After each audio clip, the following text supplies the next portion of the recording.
Très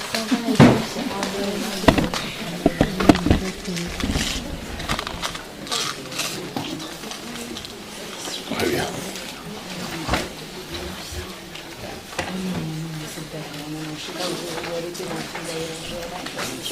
Alors, bonjour, shalom.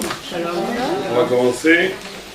Donc, on va parler un peu de Pessah, bien entendu, parce que c'est la fête qui arrive dans au moins 3 semaines. Et vous savez que toutes les fêtes juives, toutes les fêtes, il y en a 7 principales, mais il y en a d'autres qui sont des minagim, sont des fêtes qui ne sont pas juste des commémorations.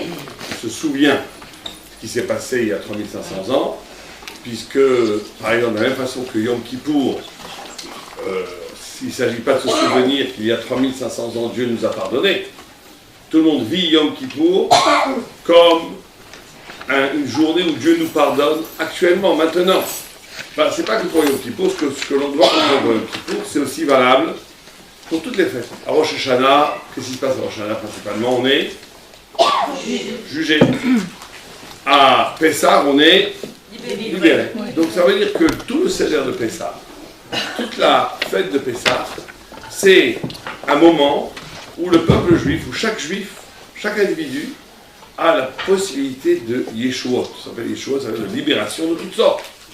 Que ce soit la guérison, que ce soit spirituel, que ce soit matériel. Chaque personne à un certain niveau est emprisonnée en Égypte. Et il s'agit de sortir d'Égypte. Alors, on va essayer d'expliquer comment ça se passe à partir du Seder.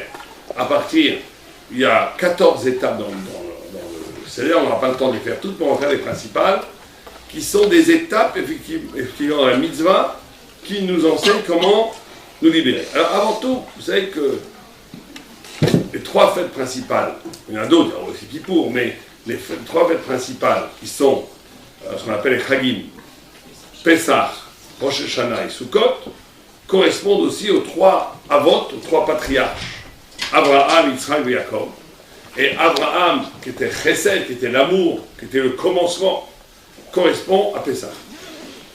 Yitzhak, qui était le din, la loi, la rigueur, correspond à Rosh Hashanah.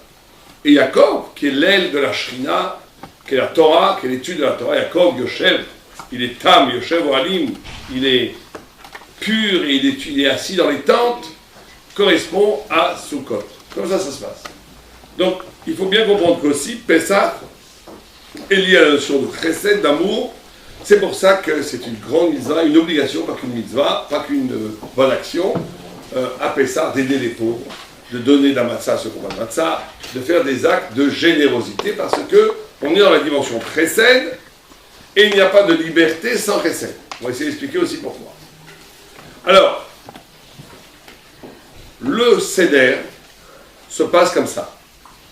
Il y a d'abord Kadesh, Kiddush, on fait le Kiddush. Après, il y a Uchatz, on se lave les mains, après la Karpas, on pose des questions à partir du persil, il y a des céleris, chacun son tradition.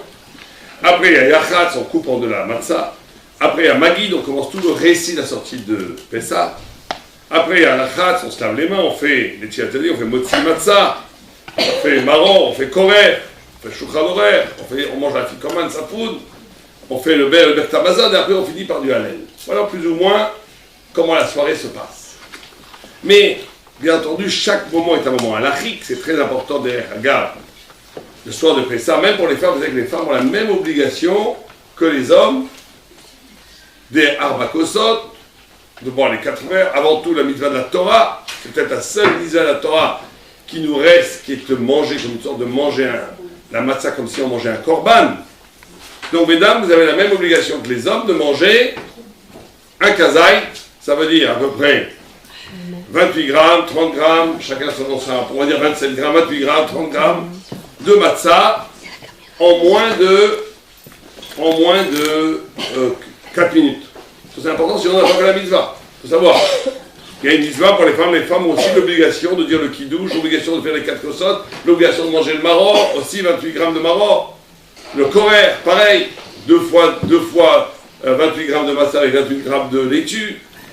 Toute la soirée de Pessah, elle est aussi bien pour les hommes que pour les femmes. Au point que d'après la halakha, une femme peut faire le kidouche. Si le mari ne sait pas faire le kidouche, elle fait le kidouche le soir du Pessah. Elle a la même obligation.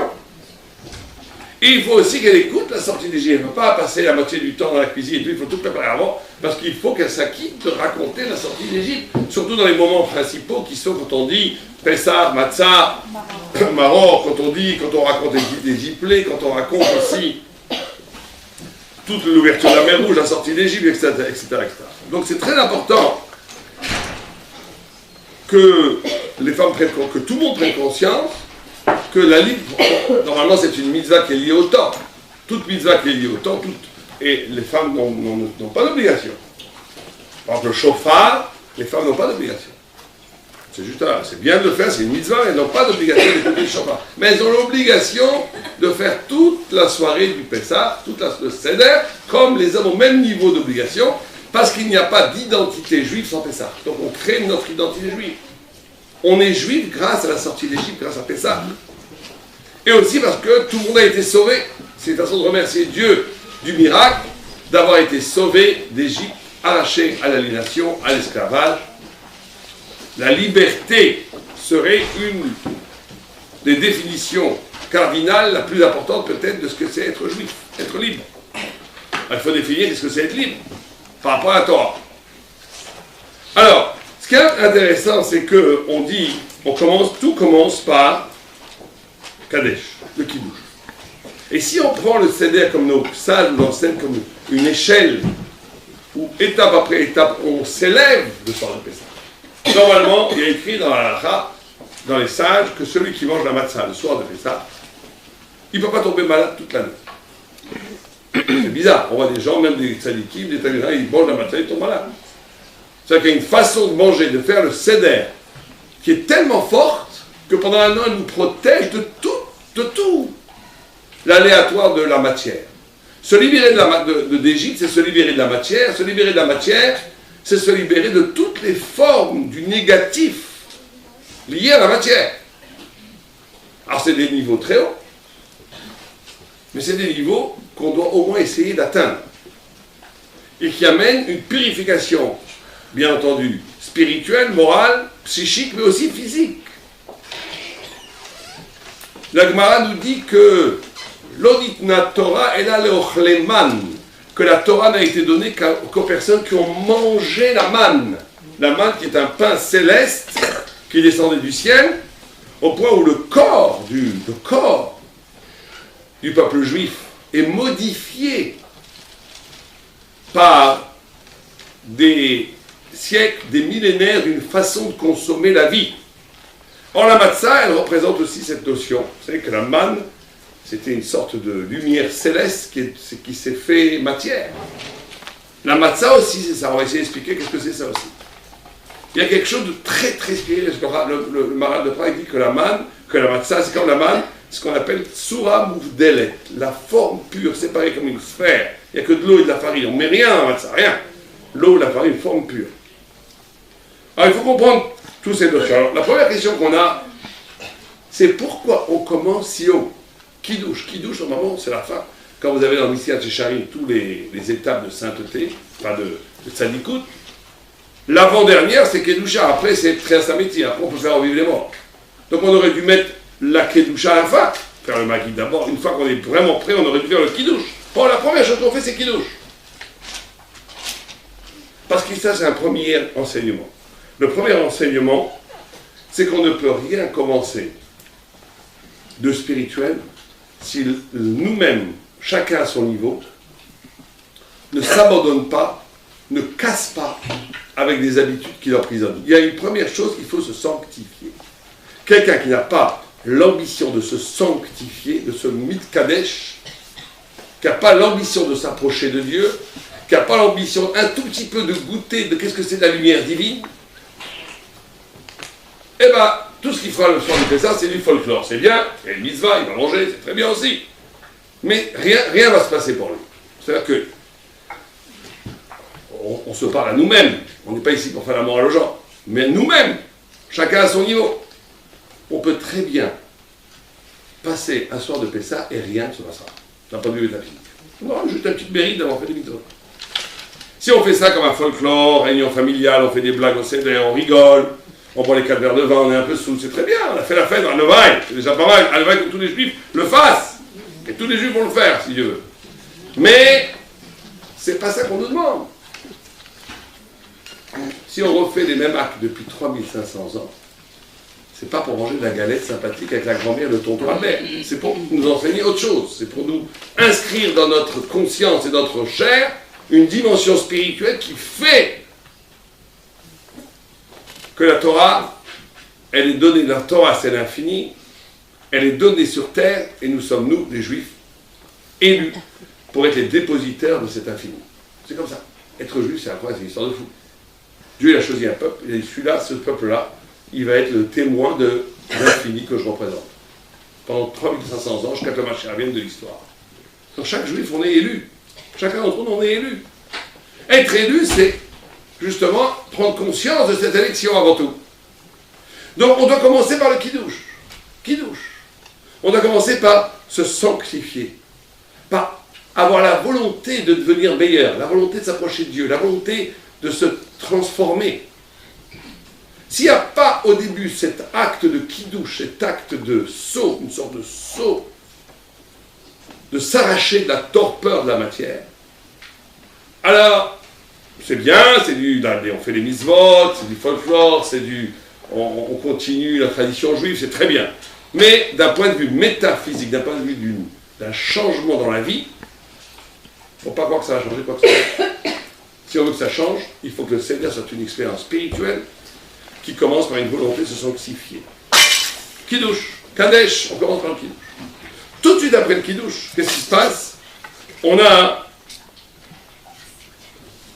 Uchat, ça veut dire qu'on a Dieu nous lave, on est lavé, on est purifié. C'est-à-dire que toute personne qui veut s'approcher de Dieu, même s'il n'a pas le niveau, Dieu lui envoie une purification. C'est un système comme ça. Vous savez que quand les gens font tchouva, c'est toujours comme ça, pas 99,9, 100% des cas. Demandez à tous les gens qui ont fait tchouva. Ils font tchouva, au début c'est la grande planante. Et après ils arrivent à des niveaux exceptionnels. Et après, boum, ils retombent un peu, et après il faut qu'ils reconstruisent. C'est comme ça, c'est toujours comme ça. Moi j'étais une fois à Sfat, à Shabbat, à Souda Shishit, chez un très grand rab, qui s'appelle Rab Gedelia Kenik, à Zichrono, Zechar Tzadik Bracha. J'étais avec quelqu'un qui venait de faire tchouva il y a 2 semaines. Et le gars, il planait plus que nous tous. Là. Nous, on était allés Shiva depuis 3 ans. Il avait 1 an que de tchouva, et le rab, il a regardé comme ça, il a dit en yiddish, ce gars-là, Dieu donne des niveaux très hauts à ceux qui ne le méritent pas encore. Il l'avait vu. Et 6 mois plus tard, après, après, tu ne peux pas vivre tout le temps aidé par les aides. Donc il y a un mouvement comme ça. Dieu, tu veux devenir kadosh, tu veux te sanctifier, tu as un bain de lumière divine qui sanctifie et purifie ta vie qui vient du haut. Mais après il te lâche. Pourquoi? Parce qu'il veut que ce soit toi tous ceux qui retrouvent ce niveau. Et après ça prend 1 an, 2 ans, 3 ans, 10 ans pour retrouver le niveau que tu as eu 2 semaines après ta tchouva. C'est très souvent comme ça, c'est toujours comme ça. Différents niveaux de variation, mais c'est toujours comme ça. Donc, le premier soir de Pessah, on fait kidouche, on veut se sanctifier. Et on reçoit par cette volonté, rien que par cette volonté de se sanctifier, on reçoit en retour une purification qui vient du ciel et qui est déjà un facteur de libération. Parce qu'on va dire tout de suite l'idée principale. L'idée principale, c'est qu'il n'y a pas de liberté sans spiritualité. Ça n'existe pas. Pour être libre, on est obligé de s'arracher celui qui n'est pas spirituel, qui n'a pas d'envie de comprendre l'infini, l'éternité, Dieu, la vérité. Même s'il vit et que tous ses actes et ses pensées sont conditionnés par le monde d'ici-bas, il n'est pas libre. Il est modelé par la vie qui l'entoure. Être libre, c'est en référer, trouver une référence qui excelle, qui est plus grande que tout le cosmos, toute la vie. Une relation avec Dieu. C'est ça qui te rend libre. Et cette volonté, même si je suis encore très loin, la volonté de vouloir m'approcher, en elle-même, elle est libératrice. Et Dieu t'envoie une purification. C'est comme ça. Alors qu'est-ce qui se passe juste après qu'on s'est lavé les mains? On mange du karpas, des céleris. Pourquoi? Pour provoquer des questions. Vous savez qu'il y a 3 conditions pour que la Haggadah soit cachère. Si quelqu'un raconterait toute la Haggadah, de Aleph à Tav, de A à Z, tout, mais sans poser de questions et réponses, il n'aurait pas fait la mitzvah. C'est extraordinaire, tu raconterais tout, mais sous la forme affirmative. Il y a 3 conditions pour que la Haggadah soit cachère. Il faut 1, question, réponse. Manishtada alala zelikola elo.